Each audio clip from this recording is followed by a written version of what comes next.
আসসালামু আলাইকুম। বান্ধবীর বাসায় এসেছি।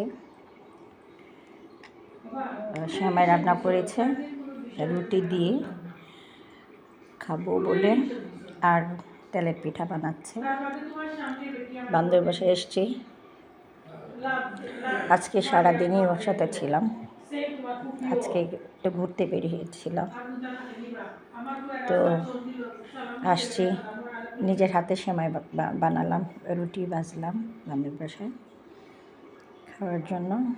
মেহমান এসছে, তো দেখালাম আর কি, আপনাদের সাথে শেয়ার করলাম। আর সুন্দর একটা ঝাড়বাতি, অনেক ভালো লাগছে দেখতে, সুন্দর লাগছে। বান্ধবী এগুলো প্রিপারেশন নিচ্ছে খাওয়ানোর জন্য।